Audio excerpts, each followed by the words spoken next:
Boa noite, gente. Que bom, né? Aqui, só um minutinho, deixa eu só.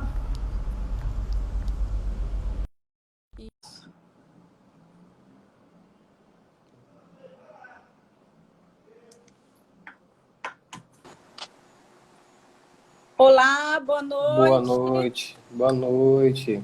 É um imenso prazer tê-lo aqui, abordando esse tema tão importante, né? Para a Sim, família, né? Quero agradecer a todos que estão participando da nossa live. Estamos com o doutor Igor Serafim, ele é psicólogo, faz um trabalho excelente. E nosso tema que será abordado será a convivência familiar no contexto da dependência química, né, doutor Igor? isso. Iremos falar sobre isso, falar sobre a família e falar sobre como lidar, né, nessa situação tão difícil, né? Eu realmente, eu sinto na pele isso, convivo com isso, né?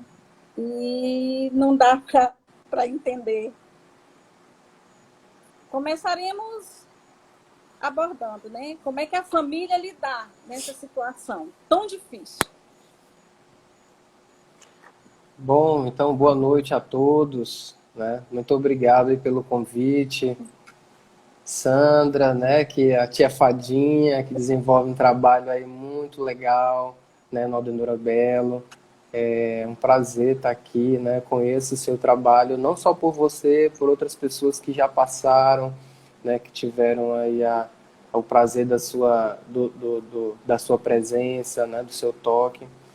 E então a gente vai falar desse tema, né, que é muito importante, né? Meu nome é Igor, como você falou, Igor Serafim, psicólogo, né?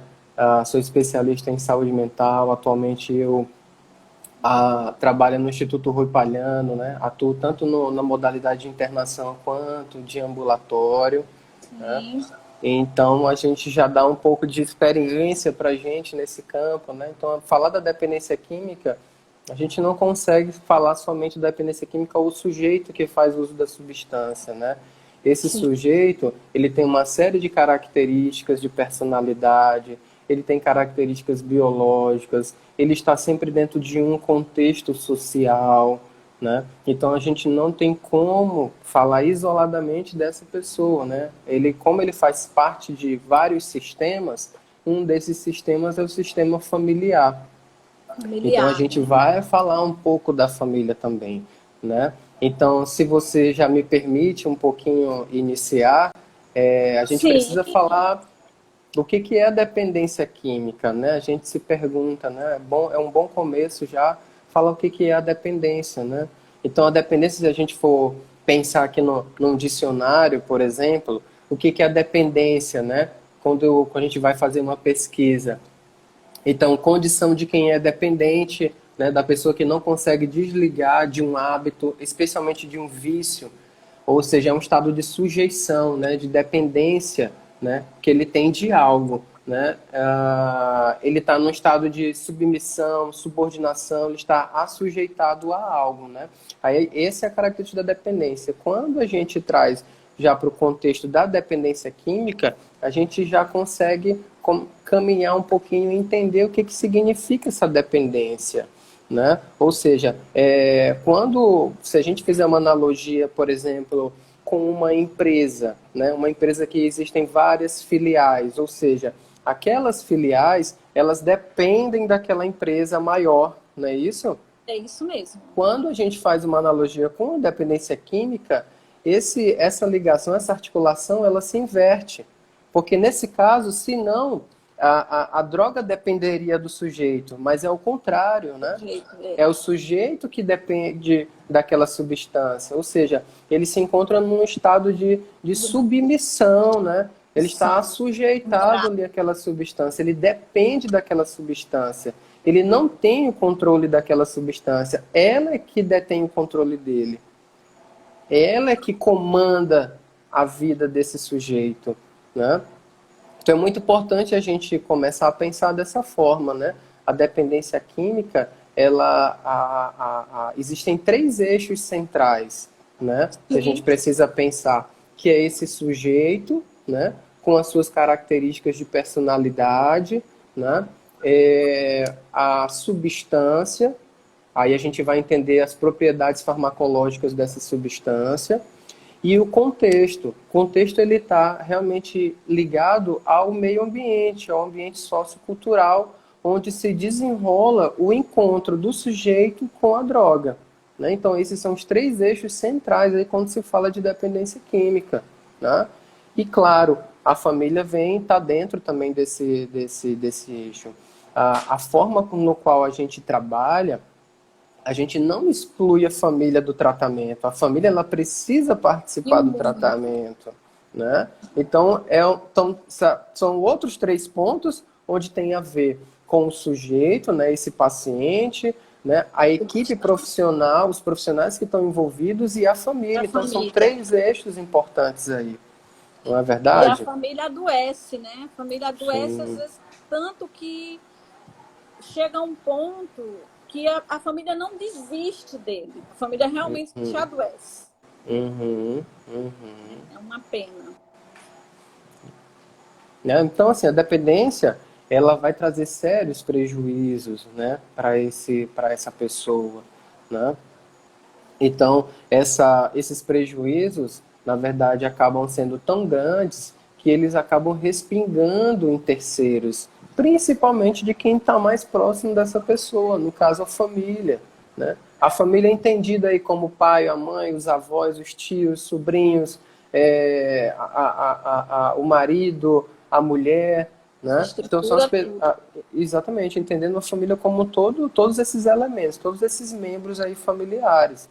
Vai trazer prejuízo para quem está do lado dessa pessoa, né? Então eu fiz até algumas anotações aqui sobre esses pontos, né, sobre o nosso tema de hoje, que eu acredito que seja muito pertinente, né? A gente fala muito da questão do uso de drogas, né? Mas a gente tem que pensar, enquanto existe humanidade, né? Infelizmente, a droga também ela vai estar existindo, né? Ela não vai deixar de existir. A droga está aí, está em qualquer lugar. A gente, quando faz alguns trabalhos com os pacientes, a gente sempre fala muito, olha, às vezes eles tentam uma estratégia que é a mudança geográfica, né? Eu vou sair da minha cidade, vou para outra cidade, eu vou sair do meu estado, eu vou para outro estado. Mas a dependência está com ele, está dentro dele. Com ele, vai então, junto.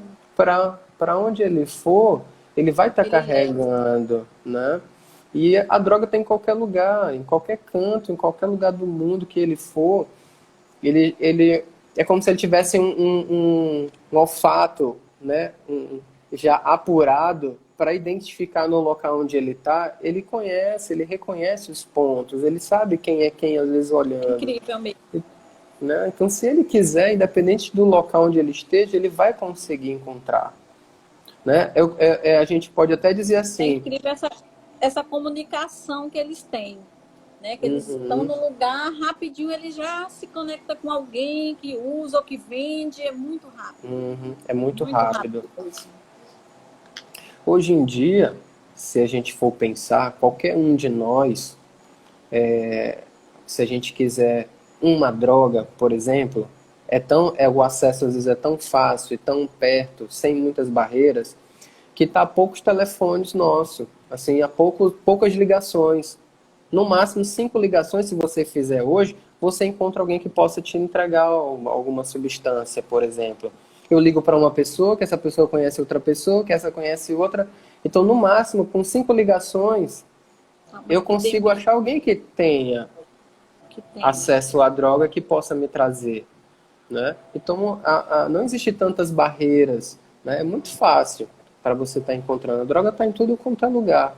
Né? Então, Sandra, eu estava falando, né, tia Fadinha, né, como todos me conhecem, né, estava falando um pouco mais dessa questão do uso de drogas que acompanha o ser humano desde os tempos mais remotos. A droga sempre existiu, o homem sempre teve contato com o uso de substâncias. A questão é que o ser humano, ele está tão assim, algumas drogas, elas têm um potencial tão grande de causar uma sensação de prazer, né, de bem-estar, que acaba a pessoa ela acaba abusando daquela substância. E Perdendo o com esse controle. abuso, isso, perde o controle. Com o caminhar do tempo que eu vou utilizando aquela substância de forma indiscriminada, né, eu caminho para a dependência, né? Então, como eu estava falando, Opa, existem saiu aqui o Existem telefone. três eixos, né? Eixos, como eu estava falando, do sujeito, com suas Sim, características de personalidade. Nós temos a substância, com suas propriedades farmacológicas. Nós temos o o contexto, que é no contexto, qual que é o acontece, meio. onde acontece o encontro desse sujeito com a substância, né? Esse sujeito, ele vai carregar também outros aspectos, né? Que são os aspectos sociais, aspectos biológicos e psicológicos. Também vão influenciar na dependência da substância. Tá? Então, a substância é outro ponto que a gente precisa entender também, né? Essa substância. Então, alguns elementos são importantes a gente entender dessa substância quando esse paciente ele chega para a gente. Qual tipo de substância ele faz uso? Em que contexto ele faz uso? Qual é a relação que ele estabelece com essa substância? Né? Então, dentro do elemento do eixo da substância, a gente pode destacar a forma de apresentação dessa substância, a acessibilidade dessa substância, o custo, o modo que ele faz uso dessa substância e as propriedades farmacológicas. Então, existem substâncias com maior potencial de dependência. Mas é claro que não isoladamente, porque vamos supor o crack. O crack tem um Sim. grande potencial de dependência, né? E o custo E é bem menor, né? O o custo, né? custo, o Também, custo é irrisório, é muito barato, né? O crack é ali o para o que resto ele do causa. resto, É. né? Então, o custo dessa substância é muito barato, né? É, a forma, né? O uso que essa pessoa tem do crack normalmente, né? Geralmente ele é fumado, né? Na forma fumada, né? Então a via de administração dessa substância também conta muito, sabia? Então dependendo da substância, ela tem um potencial maior de causar dependência e a via de administração dessa substância também pode aumentar, né, o risco de dependência, ou seja, substâncias que são injetadas e fumadas, elas têm um maior potencial também de dependência, No né? organismo, né? Exatamente, essas vias aéreas rapidamente, né, absorvem essa substância e chega ao cérebro com muita facilidade. Então, ao mesmo tempo que essa substância que atinge realmente o cérebro em poucos segundos, em minutos, ela atinge um pico bastante elevado de prazer. Nesse sentido que ela sobe, ela também desce. O efeito dela cai muito rápido. Então a gente pode dizer que são dois problemas. Um porque ela atinge com muita facilidade, com muita rapidez, um elevado nível de prazer, né? E também em poucos minutos ela cai esse nível. Por isso, o usuário vamos dizer, usuário de crack, ele rapidamente, antes de terminar, às vezes, a substância, Ele já as quer outra pedras, pedra. ele já quer mais, porque ele já sabe que o efeito vai cair com muita Verdade. facilidade, né? O efeito rapidamente vai despencar, né? Então ele rapidamente já quer ir atrás. Estão comentando aqui que o álcool, né? E a nicotina matam muito mais. Isso, né? A gente discute muito essas questões das drogas lícitas e as drogas ilícitas, né? Então, normalmente a sociedade, querendo ou não, ela condena, faz todo um julgamento das drogas ilícitas, né? Mas a gente tem drogas lícitas que causam um estrago enorme, né? Que trazem um custo para o Estado muito grande, né? Para os governos. O álcool, por exemplo, o álcool ele está ligado a causas de morte, né? A um ranking ali de causas de morte. O álcool e o tabaco também. O tabaco ligado a mais de 200 doenças, né? Então, são duas drogas lícitas que trazem um estrago enorme para o sujeito, para a família, para a sociedade, né? O álcool ligado a acidentes de trânsito, né? O que é mais a gente costuma ver, né? Sim, Acidentes de trânsito com morte ligados ao álcool. imprudência. a imprudência no trânsito. Por quê? Isso é um ponto muito interessante, né, da questão do álcool que foi tocado. O álcool, muitas pessoas acham que ele é um estimulante, mas o álcool ele não é classificado, a classificação das drogas segundo os seus efeitos, o álcool ele é uma droga depressora. Ela deprime o sistema nervoso central. O que que isso quer dizer? Quer dizer que ele vai me deixar um pouco mais desligado, desatento, ele vai afetar a minha atenção, a minha concentração, o meu raciocínio, a minha coordenação motora. A pessoa que está ali, o sujeito que está ali dirigindo um veículo, fazendo já sob efeito do álcool, ele está com toda a parte cognitiva dele lenta.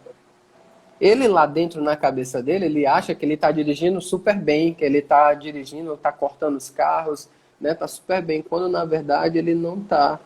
Ele está com a coordenação motora dele totalmente lentificada.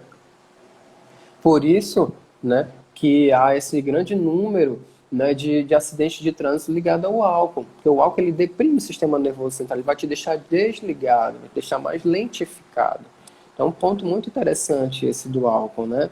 Onde E por o ser álcool uma vende droga... em qualquer esquina também, né? Qualquer local eles têm um Isso, barzinho. Aqui na minha rua tem isso. não sei quantos que vende, né? O Bruno está comentando que o álcool também incentiva muito, especialmente a violência doméstica, assim como o cigarro, Uhum, que a pessoa acha que fuma uhum. para relaxar.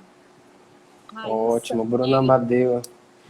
Bruno isso. Amadeu aí, terapeuta ocupacional, Leonardo, né? italiano, Excelente, profissional maravilhoso. excelente aí, muito bom. Uhum.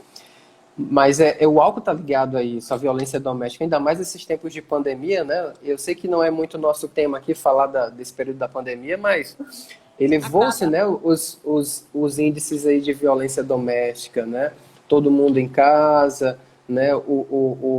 Não é que, na verdade, não existia a violência doméstica, ela já existia nesse seio familiar e se intensificou agora por conta né, do isolamento, da quarentena, né? Sim, e Então doutor, tá e se muito... vendeu muito mais bebida agora, né, na quarentena.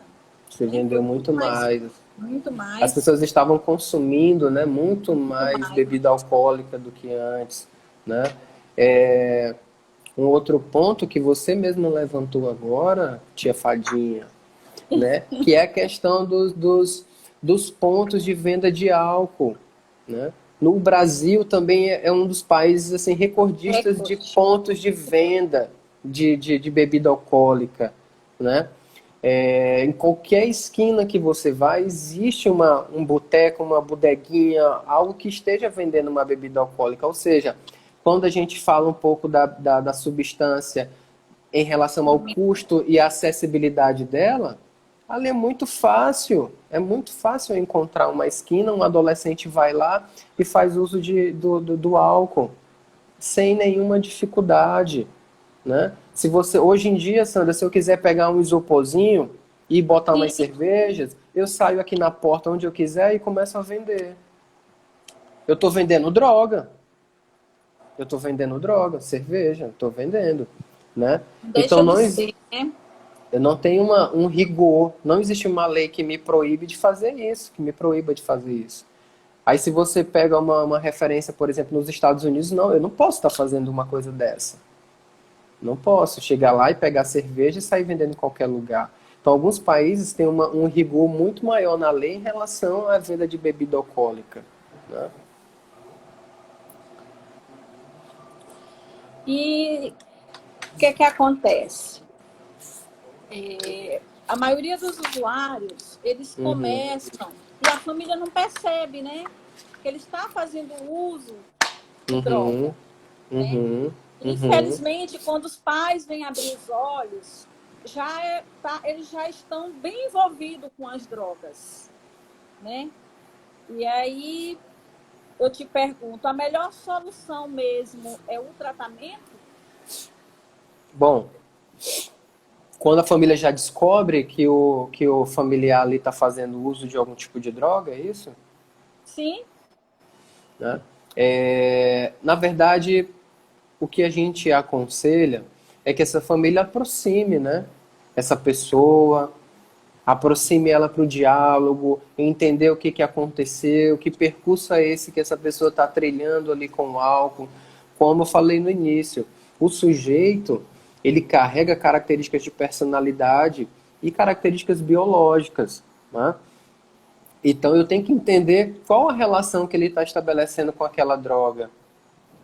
E a gente precisa trazer essa pessoa para conversar. A família precisa se aproximar dessa pessoa para entender o porquê que ele foi buscar aquela substância, o que lhe falta, né? Qual é a motivação dele em relação àquela substância, aquele uso daquela substância, né?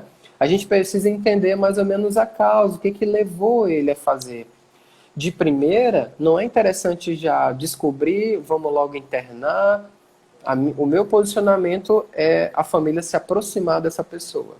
É se aproximar, entender, ter um diálogo aberto, deixá-lo à vontade para poder falar sobre o que o motivou em relação à substância, né? Justamente o Bruno Amadeu está falando aqui sobre o acolhimento, né? O acolhimento, é Exatamente. isso que eu ia falar. Eu preciso acolher essa pessoa, né? A família, quem está ali mais próximo dele, precisa acolher essa demanda, acolher, saber o que está lhe faltando, o que está acontecendo, né?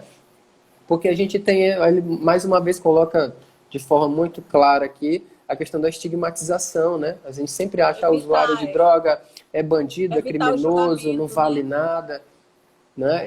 Justamente evitar esse julgamento. Eu preciso entender o contexto, o que está acontecendo, né? E existem vários fatores, né, que levam uma pessoa a fazer uso de substância. Às vezes curiosidade, né? Ou uma busca de prazer, né? A maioria diz isso, né? A maioria diz isso às vezes por curiosidade.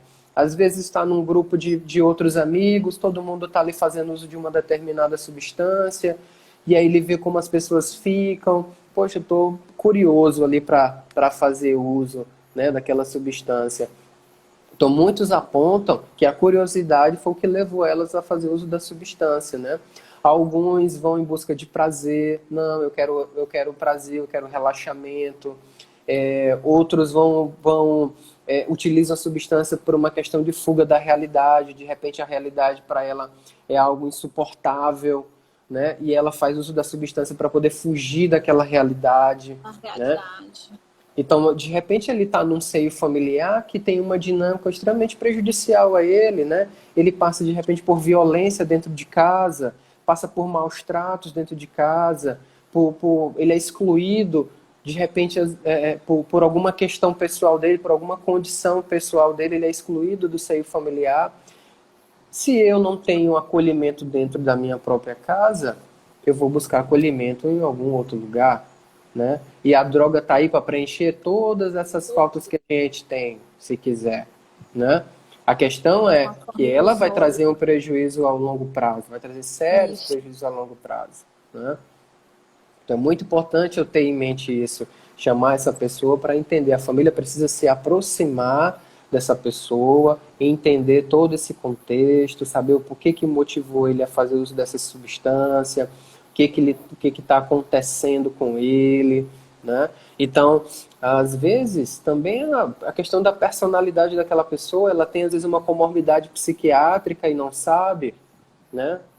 Então, tudo muito facilmente acontece às vezes na adolescência. Adolescência, o organismo, né, biológico, ele está em desenvolvimento, né? O cérebro ele está em maturação, tem processo de maturação.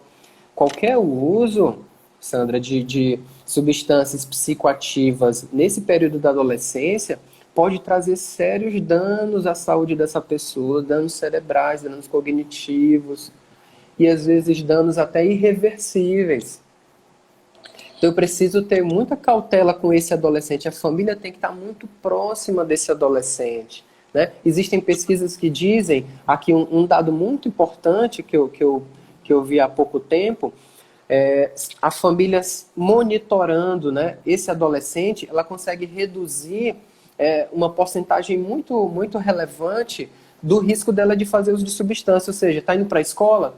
Já chegou, já terminou? Para onde está? Terminou a reunião com os amiguinhos? Já chegou em casa? Que horas você vem? Então, eu consigo reduzir o contato dessa pessoa com outra substância. Então, tá aí um papel muito importante da família Da família, nesse né? de monitoramento, né? Ah, ele tal hora ele chega da escola, tal hora ele chega de tal compromisso, e eu tô ali sabendo por que que demorou, né? Claro que não é nada truculento, né? Mas saber o que foi que aconteceu, demorou porque já tá chegando, né? Eu consigo Observar diminuir sempre, né? A isso, maior eu consigo. prevenção é o acompanhamento, né? O Isso, acompanhamento, de exatamente, ser amigo exatamente. desde de então. É interessante, doutor Hugo, que eu escutei no Amor Exigente um relato de uma mãe, que a mãe Uhum, disse que o amor dela era tão grande pelo filho, de tal forma que ela não observava que ela estava dando tudo demais, amor demais e confiança demais, não teve, o filho dela não teve limites. Quando ela abriu os olhos, ele já estava fazendo uso de drogas. E acabou que ela esqueceu de si. Ela uhum, esqueceu de si, né?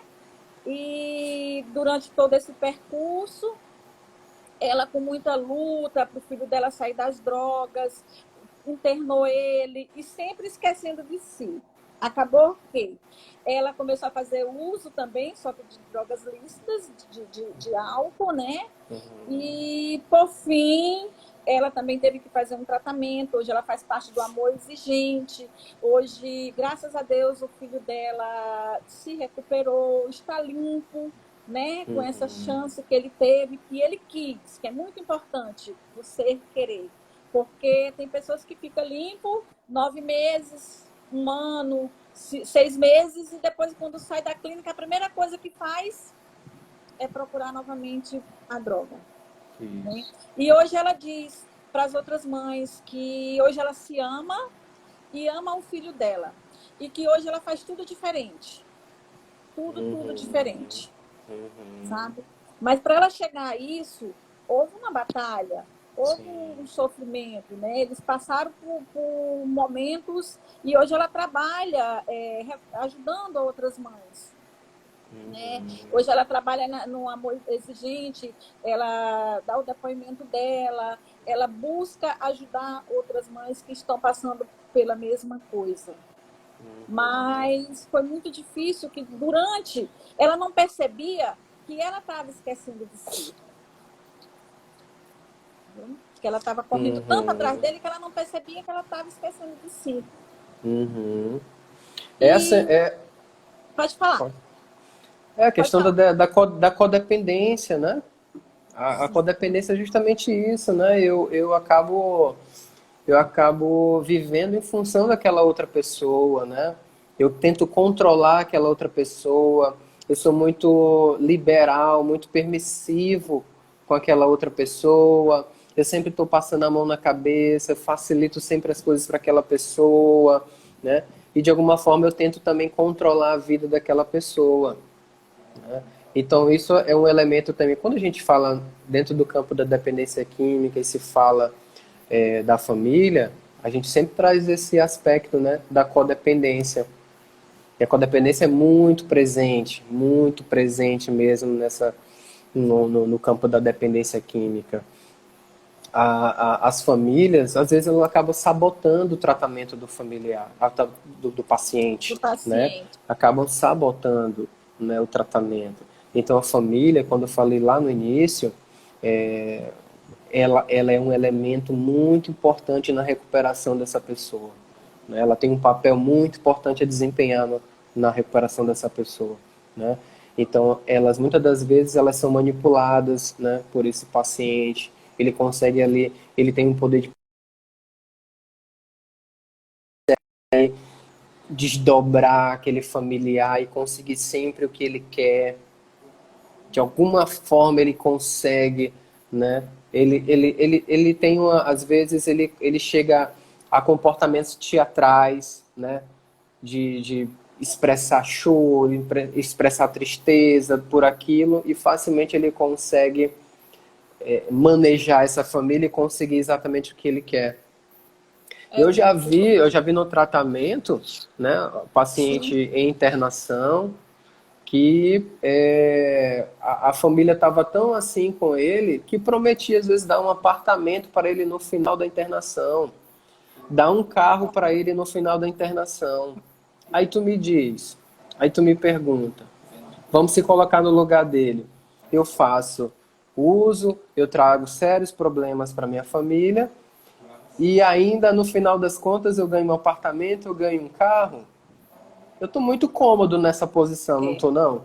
Eu estou muito cômodo, verdade. eu vou continuar fazendo a mesma coisa. Eu vou querer mudar? Se do jeito que eu tô ganhando tudo isso, para que que eu vou mudar? Eu, Bruno falou agora que a família também tem que ter mudança durante o processo de tratamento, né? Muito. Ensinar ele a conquistar, ensinar a ter responsabilidade, aprender a ter Isso, o limite, né? Dar essas chances assim, dessas formas, isso. né? Exatamente, Dessa né? forma. A família precisa impor limites, a família ela precisa operar mudanças na sua dinâmica familiar. Existe uma dinâmica familiar que ela talvez seja até anterior ao uso de drogas, que já existe uma dinâmica familiar, né? E aí, de repente, entra esse elemento, a dependência química entra dentro desse seio familiar e só piora a relação que existe entre essa família. Então o paciente não é só ele que precisa fazer mudanças, ele precisa fazer mudanças, mas ele também não precisa, ele não tem que estar cobrando do outro essas mudanças. Ele tem que promover essas mudanças para ele. Mas a Sim. família, como você falou no início também, a família ela está adoecida, ela também adoece. Então ela precisa de tratamento e de acompanhamento para reaprender a ter uma convivência melhor com essa pessoa. A família, às vezes, ela está tão adoecida, que o paciente diz que vai fazer determinadas mudanças, às vezes a fala dela assim, tu vai fazer isso? Eu duvido se tu vai fazer. Igual a última vez que tu prometeu que tu ia fazer e tu não fez, aí começa a julgar, começa a apontar. E como que ele vai fazer mudanças se dentro do seio familiar dele, ele é julgado dessa forma? Né? Então a família ela também precisa ter um bom trato com essa pessoa, com esse membro familiar. Ela precisa entender que ela também precisa fazer movimentos de mudança, né? Motivar esse paciente, motivar ele a construir bons hábitos, né? Hábitos saudáveis, né? Práticas de atividade física, né? Todas o que tiver disponível, os recursos disponíveis de tratamento, de lazer, incentivar o exercício da cidadania, enfim, a família ela precisa colaborar e contribuir para que ele construa novos hábitos saudáveis. Eu sempre digo assim que a família tem que fazer o tratamento junto. Eu sempre digo, a família tem que ter um apoio psicológico, tem que ter um amparo, juntos, independente. Uhum, Todos juntos, sabe? uhum, uhum. Tem uma pergunta aqui, você, Micro Martins, deixa eu só ver aqui a pergunta dele aqui para ti, Tudo bem. rapidinho. Deixa eu voltar aqui. De nada adianta o usuário realizar o tratamento se a família também não se envolve no processo de mudanças. Aqui foi o doutor. O que a gente acabou de falar, né? Vocês A não gente. vão entender o direito de uma pessoa depressiva.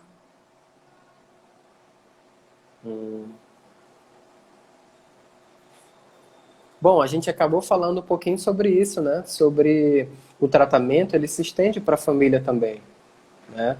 Esse membro familiar, esse paciente, ele precisa de tratamento, assim como a família também.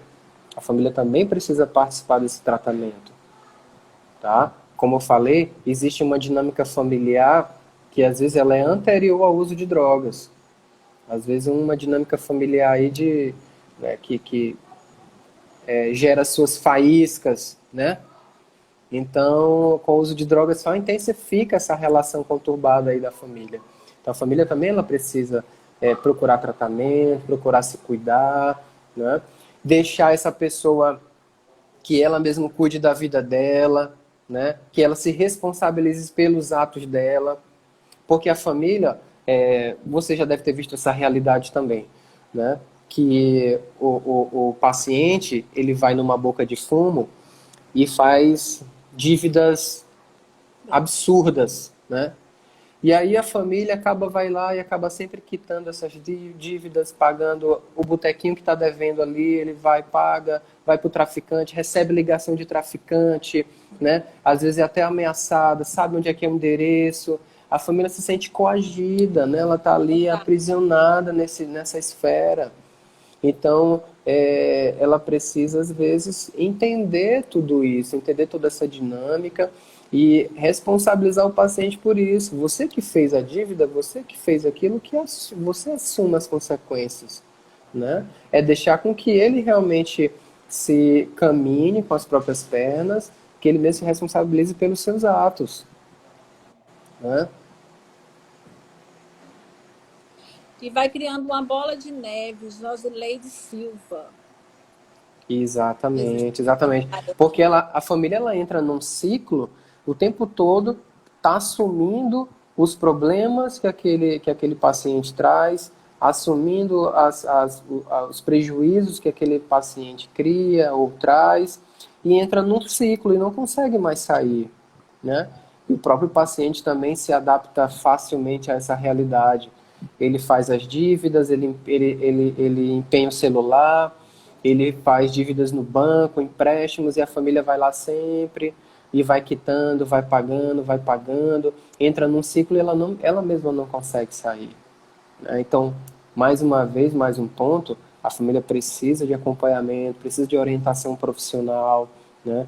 Precisa, né, desses profissionais aí que estão muito na linha de frente, né? Os psicólogos, terapeutas ocupacionais são os que fazem aí o trabalho ali Belíssimo. semanal com esse paciente, com esses pacientes, com a família, Eu que né? o digo, o que Claro, seria de mim se não fosse vocês? Né? O que, é que seria? é claro, né, que existem muitos outros profissionais envolvidos nisso, né? A gente trabalha no Instituto Rui Palhano, por exemplo, a equipe assistencial ela é enorme, né? Você conhece, né? Composta por enfermeiros, os técnicos, a farmácia, nutrição, serviço social, artesanato, atividade física, educação física. Então, é uma equipe muito disciplinar que esse paciente precisa ser contemplado, né, por toda essa assistência. É algo que ele necessita. Então, eu sempre recomendo, né, que a família, porque assim como eu vou muito nas Cracolândia, eu vou muito ali no Portinho, no Mercado Central, e cada vez, doutor, que eu vejo números maiores, muitos maiores. E eu sempre Uhum, digo, eu encontro com outras mães, eu sempre falo, olha, você não deve desistir, tem que ter esperança, tem que ter fé, mas também procura se cuidar, sabe? A uhum, gente também tem que procurar se cuidar. É muito triste para a gente ver um parente nosso, um ente querido nosso, numa situação daquela, chegar àquele ponto por conta do crack, né? uhum, Então, eu tenho um projeto, né? Que esse projeto é para que as famílias tenham esse apoio psicológico, porque uhum, não tem. Não tem, uhum, tem para eles, eu vou no CAPS, eu vejo que tem para eles, mas a gente tem que fazer esse acolhimento da família uhum, também, uhum, sabe? uhum. Eu vejo muitas famílias destruídas por conta disso. E eu chego na rua, eu vejo um menino lá bonzinho, e a mãe tá lá em casa, olha, tremendo, sofrendo, emagrecendo, cada vez mais assim ficando, eu digo que um farrapo humano, porque Uhum, eu sou mãe também, sabe? uhum, uhum, Eu realmente eu sei que a gente falar, dizer assim, tia Fadinha, falar é fácil, eu sei que não é fácil de jeito nenhum, sabe? É uma luta assim que só Jesus mesmo. Inclusive, eu tenho andado muito no fórum esses dias, né? Em busca de. Porque eu já passei vários momentos. Eu já fui no Rodrigues, eu já fui para Rui Palhano, acompanhando, uhum, né, como uhum, acompanhante. Eu já uhum, fui para Lavardiere, então eu fui vendo a realidade de cada diferença de cada lugar. Uhum. né? E aí eu digo, meu Deus do céu, eu não posso fechar os olhos, eu tenho que procurar lutar por um projeto bonito que possa ter essa assistência também para a família do dependente, sabe? Porque Uhum. essa codependência, ela destrói a família inteira. É muito triste, mas ela destrói mesmo. Porque não tem como a família não se envolver, não ficar Uhum. codependente. Uhum. É, Claro. não tem como, é muito difícil. É um membro E familiar, né, que está ali, e a família tem um vínculo afetivo, né?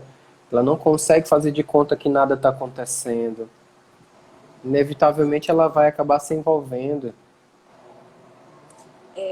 E aí eu digo assim, poxa, nós temos tantas faculdades, por que não colocar esses alunos para fazer um trabalho nessas comunidades terapêuticas?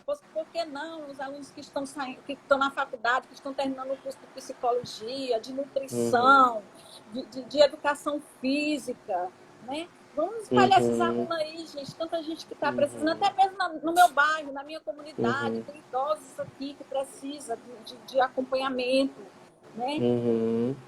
Mas, infelizmente, é uma realidade, a droga está aí, cada vez o número de usuários está maior, cada vez que eu vou lá no sopão, gente, eu vejo maior, e eu fico olhando assim a idade, sabe? Vejo criança, vejo pessoas mais maduras que estão ali se envolvendo com crack, é deprimente mesmo, sabe?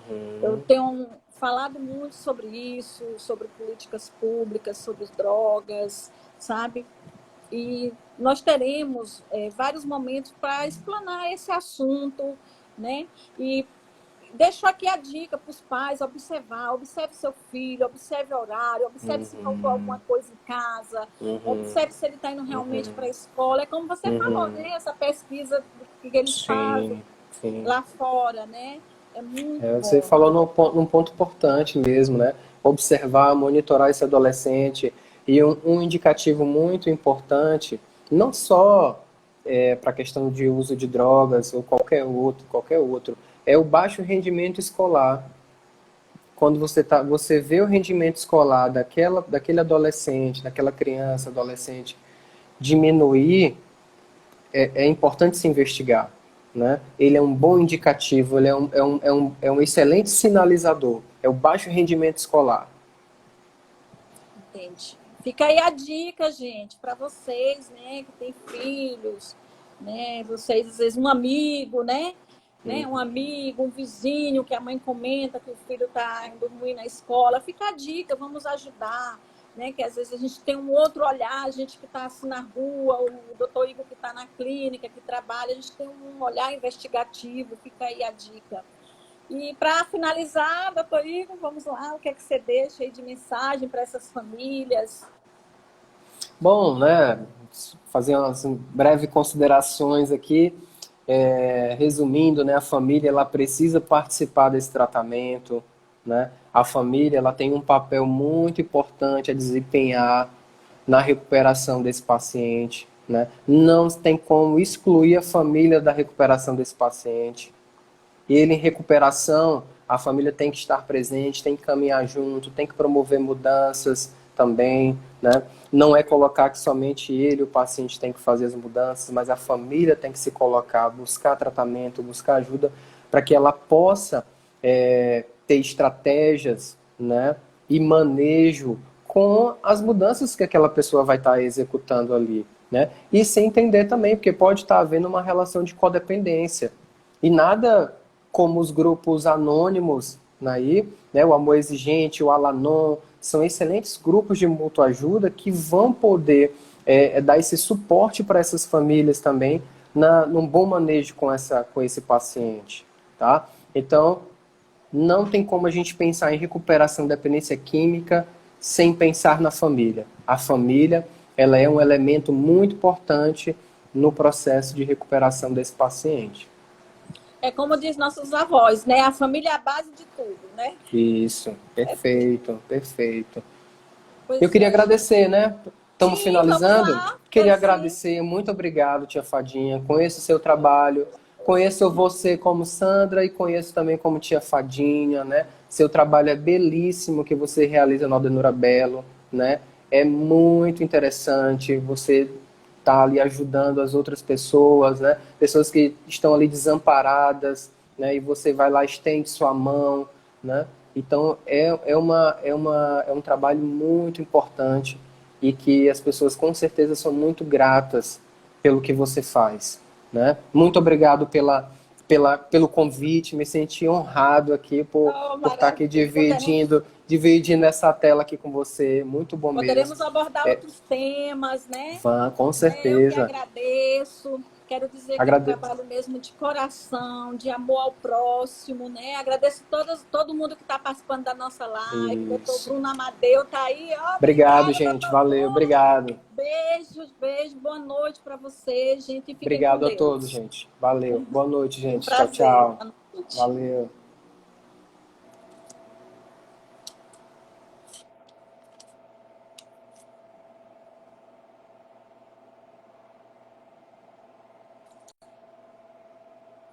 Tu vai gravar o vídeo.